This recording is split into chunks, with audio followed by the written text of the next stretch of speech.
নমস্কাৰ ছাত্ৰ ছাত্ৰীসকল বিকাশ এডুকেশ্যন চেনেলৰ সকলোকে আকৌ পুনৰ স্বাগতম জনাইছোঁ। আজি এই ভিডিঅ'তে আলোচনা কৰিম অসম জাতীয় বিদ্যালয়ৰ ক্লাছ 6ৰ সমাজ বিজ্ঞানৰ পাঠ নং 15 পৃথিৱীৰ আৱৰ্তন আৰু পৰিভ্ৰমণ।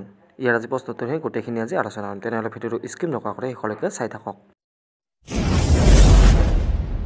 প্ৰথমে 1 নম্বৰত কৈছে যে একোটিকৈ বাক্যত উত্তৰ দিয়া। ইয়াৰে ক নম্বৰ প্ৰশ্নটো কৈছে যে আৰ্হিক গতি কাক বোলে। ইয়াৰ উত্তৰটো এনেকৈ লিখিব লাগিব যে পৃথিৱীয়ে নিজ মেৰুদণ্ডক কেন্দ্ৰ কৰি এপাক ঘূৰাকে আৰ্হিক গতি বোলা হয়। এনেকৈ লিখিলে হৈ যাব। তাৰপিছত খ নম্বৰ প্ৰশ্নটো কৈছে যে ইয়াৰ পিছতো যে বাৰ্ষিক গতি কাক বোলে। ইয়াৰ উত্তৰটো লিখিব লাগিব যে পৃথিৱীয়ে নিজ কক্ষপথত সূৰ্যৰ চাৰিওফালে এপাক ঘূৰাকে বাৰ্ষিক গতি বোলা হয়। এনেকৈ লিখিলে হৈ যাব। তাৰপিছত গ নম্বৰ প্ৰশ্নটো কৈছে যে ইয়াৰে অধিবৰ্ষ বুলিলে কি বুজা। ইয়াৰ উত্তৰটো লিখিব লাগিব যে প্ৰত্যেক 4 বছৰৰ মূৰত ফেব্ৰুৱাৰী মাহটো 29 দিনীয়া হয়। এই বছৰটোক অধিবৰ্ষ বোলা হয়। এনেকৈ দিলে হৈ যাব। তাৰপিছত খ নম্বৰ প্ৰশ্নটো কৈছে যে ইয়াৰ পিছতো অপসূৰ কাক বোলে।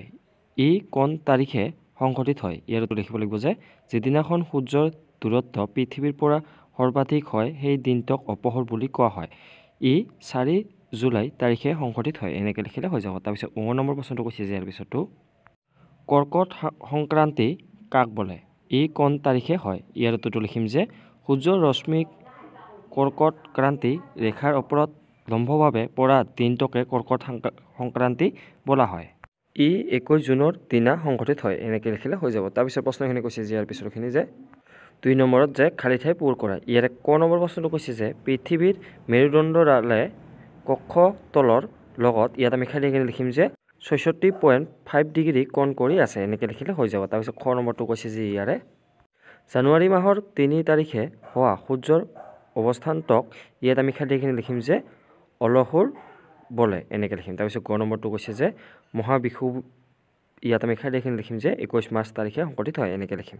তাৰপিছত কৈছে যে ইয়াৰ পিছত খ নম্বৰটো যে মকৰ সংক্ৰান্তি ইয়াত আমি খালী লিখিম যে 22 ডিচেম্বৰ তাৰিখে হয়। এনেকৈ লিখিম।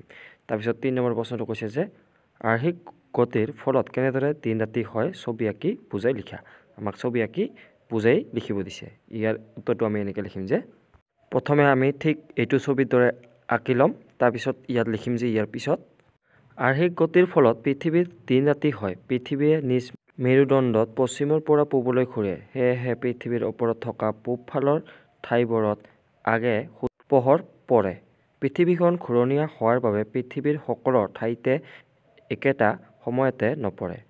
পশ্চিমৰ পৰা পূবলৈ ঘূৰোতে যিটো অংশ সূৰ্যৰ সন্মুখত পৰে তাত দিন হয় আৰু তাৰ বিপৰীত অংশত ৰাতি হয়। এনেকৈ বা এইখিনি লিখিলে হৈ যাব। তাৰপিছত প্ৰশ্নটো কৈছে যে ইয়াৰ পিছতো 4 নম্বৰৰ প্ৰশ্নটো যে বাৰ্ষিক গতিৰ ফলাফল লিখা। ইয়াৰ উত্তৰটো লিখিম যে বাৰ্ষিক গতিৰ ফলত দিন ৰাতি দীঘল ছুটি হোৱাৰ উপৰিও ঋতু পৰিৱৰ্তন হয়। ঋতু হ'ল বছৰটোত হোৱা তাপ বৰষুণ আৰু উদ্ভিদৰ পৰিৱৰ্তনৰ সংকেত।